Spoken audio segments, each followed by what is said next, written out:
हुकूमत और पीटीआई के दरमियान बर्फ पिघलने लगी। मुज़ाकरात पर पेशरफ। तहरीक इंसाफ का हुकूमत से राबता। पीटीआई रहनुमा असद कैसर की स्पीकर कौमी असम्बली अयाज सादिक से मुलाकात। दोनों रहनुमाओं का राबते जारी रखने पर इत्तफाक। हुकूमत पीटीआई से मुज़ाकरात पर खुले दिल से राजी है। तारिक फजल चौधरी की प्रोग्राम नदी मलिक लाइव में गुफ्तगू। तहरीक इंसाफ की मुज़ाकराती कमेटी का खैर मकदम। कहा बातचीत करना चाहें तो कोई आपको नहीं रोक सकता।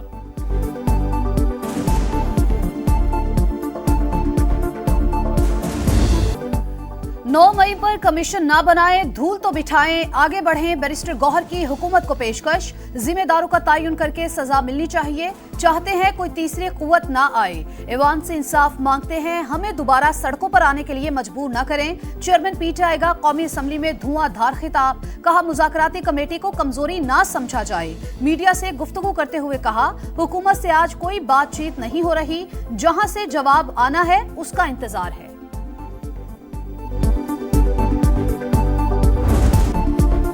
9 मई को तमाम रेड लाइंस क्रॉस की गईं। अब मेरे जैसा मुफाहमत करने वाला कुछ नहीं कर सकता जब तक उनका फैसला ना हो। उम्मीद थी कि कुछ हल निकल आएगा, लेकिन 24 नवंबर को एक और 9 मई कर दिया गया। नायब वज़ीर-ए-आज़म इसहाक डार की सेनेट में गरज बरस।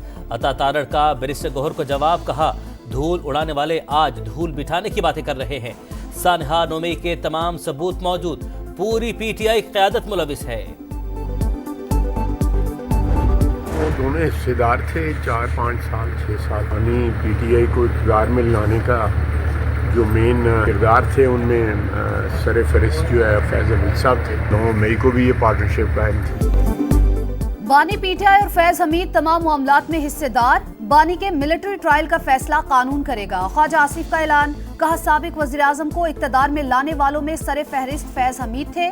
दोनों की शराकतदारी 2018 के इलेक्शन से पहले से थी, जो 9 मई को भी बरकरार रही। शवाहिद सामने आएंगे तो मामला दाएं बाएं भी जा सकते हैं।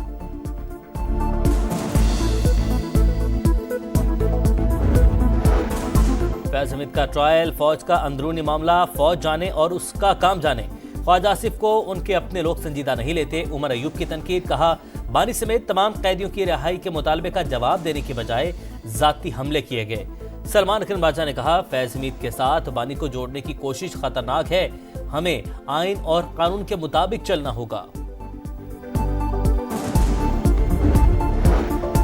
अदालती हिदायत पर पीटीआई से बातचीत के लिए कमेटी तश्कील दी। बैरिस्टर गौहर से बार बार राबता किया, लेकिन कोई जवाब नहीं मिला। पीटीआई को मुतबादिल जगह भी दी गई, फिर भी उन्होंने डी चौक की तरफ मार्च जारी रखा। सेक्रेटरी दाखिला ने तौहीन अदालत केस में इस्लामाबाद हाई कोर्ट में जवाब जमा करा दिया। कहा बतौर सरकारी मुलाजिम अदालत की तौहीन का सोच भी नहीं सकता। सादा ऑर्डर था, अमन बहाल और शहरियों के हकूक का ख्याल रखना है। आपने मामले को पेचीदा बना दिया। चीफ जस्टिस के रिमार्क्स। समाअत आइंदा हफ्ते तक मुलतवी।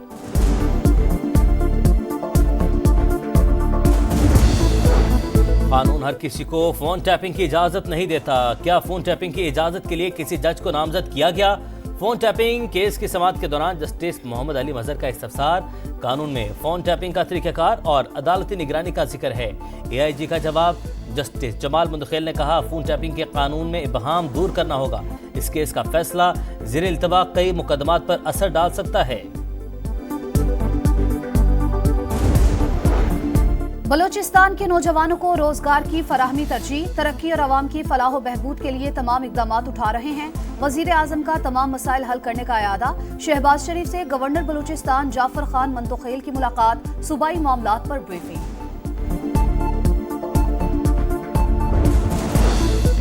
मरियम नवाज का दौरा चीन। तीसरे रोज बिनहांग district industrial zone, import commodity exhibition और ट्रेडिंग सेंटर का मुआयना। पाकिस्तानी स्टॉल का भी दौरा। ई कॉमर्स के शोबे में दिलचस्पी का इजहार। वज़ीर आला पंजाब की कम्युनिस्ट पार्टी ऑफ चाइना की शंघाई कमेटी के डिप्टी सेक्रेटरी से मुलाकात। तिजारत, सरमायाकारी, साइंस, टेक्नोलॉजी और इंडस्ट्री में ताउन को फिरोग देने की जरूरत पर जोर। पंजाब के स्पेशल इकनॉमिक जोन्स में सरमायाकारी की दावत। मरियम नवाज का कम्युनिस्ट पार्टी ऑफ चाइना के म्यूजियम का भी दौरा। कहा कम्युनिस्ट पार्टी ने न सिर्फ चीन बल्कि पूरी दुनिया को बदल कर रख दिया। साबित किया अगर क़यादत मुखलिस हो तो कोई ताकत तरक्की से नहीं रोक सकती।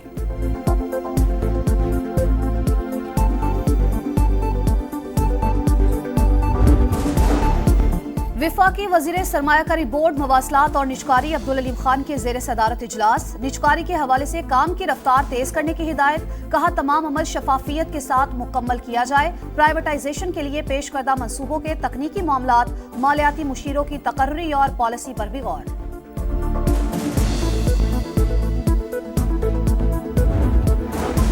महंगे बैरूनी कमर्शियल कर्ज लेने का तासुर मुस्तरद। फाइनेंसिंग गैप पूरा कर लिया, अब सिर्फ जरूरत पड़ने पर कर्ज लेंगे। विफाकी वजीर खजाना की कायमा कमेटी को ब्रीफिंग। IMF और कमर्शियल बैंकों से हासिल कर्जे की शराइत पेश।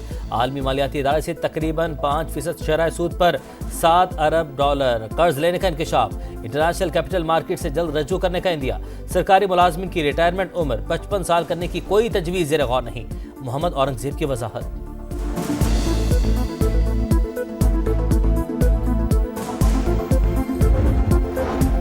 अमन दुश्मनों के खात्मे का मिशन। सिक्योरिटी फोर्सेस की शिमाली वजीरिस्तान में 2 कार्रवाइयां। 7 ख्वारिज जहन्नुम वासिल। दहशतगर्दों के साथ फायरिंग के तबादले में लॉन्स नाइक मोहम्मद अमीन मादरे वतन पर कुर्बान। ISPR का कहना है फोर्सेस दहशतगर्दी की लानत के खात्मे के लिए पुरअज़्म हैं। कराची में भारी ट्रैफिक शहरियों के लिए बड़ा खतरा। रवा साल 479 अफराद जिंदगी की बाजी हार गए। पैदर पे हादसात के बाद इंतजामिया को होश आ गया। शहर में हैवी ट्रैफिक को रात 11 से सुबह 6 बजे तक दाखिले की इजाजत। खिलाफ वर्जी पर मुकदमा दर्ज होगा, गाड़ी जब्त होगी।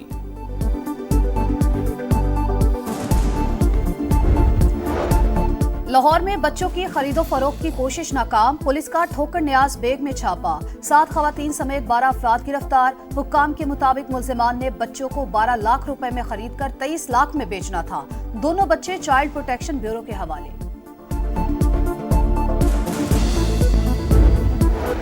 खैबर पख्तूनख्वा हुकूमत का वाहिद मेगा मंसूबा 4 साल बाद भी नामुकम्मल। 100 अरब रुपए के BRT प्रोजेक्ट में सिर्फ बसें ही चल सकी। पार्किंग प्लाजे, साइकिल ट्रैक, वॉशरूम और लिफ्ट्स मुकम्मल न हुई। आवाम को सफर में दुश्वारी का सामना। सहूलियात की अदम फराहमी पर शहरियों का पारा है। सारा शरीफ कत्ल केस, वालिद और सौतेली मां कसूरवार करार। लंदन की सेंट्रल क्रिमिनल कोर्ट ने फैसला सुना दिया। अगस्त 2023 में 10 साल की बच्ची की लाश घर से मिली थी। पुलिस ने सितंबर में मुल्जिमान को गिरफ्तार किया था। काबुल की सरकारी इमारत में खुदकुश धमाका। अफगान वजीर बराए पनाहगुज़ीन खलील हक्कानी समेत 12 अफराद जाँ बहक। खलील हक्कानी सिराजुद्दीन हक्कानी के चचा और जलालुद्दीन हक्कानी के भाई थे। शामी वज़ीर आज़म की जंग से मुतासरा पनाहगुज़ीनों को मुल्क में वापस आने की दावत। मुतहारिब ग्रुपों को मुल्क में इस्तेहकाम के लिए मिल बैठकर मसाइल हल करने पर भी जोर।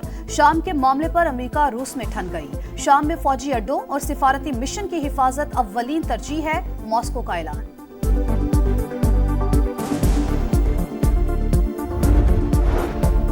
बड़ी परफॉर्मेंस का बड़ा इनाम। Haris Rauf ICC player of the month करार। नवंबर में पाकिस्तानी फास्ट बॉलर की 18 शिकार। कैंगरूज के खिलाफ वनडे सीरीज में 10 विकेटें हासिल की। और बलाई इलाकों में सर्दी की लहर। लेह में पारा -10 तक गिर गया। गोपिस -7, स्कर्दू, स्तोर -6 और चित्राल में -5 रिकॉर्ड। आजाद कश्मीर में बर्फबारी। वादी लीपा और वादी नीलम में सफेद चादर बिछ गई। हसीन मनाजिर, बर्फबारी का सिलसिला जारी रहने का इम्कान।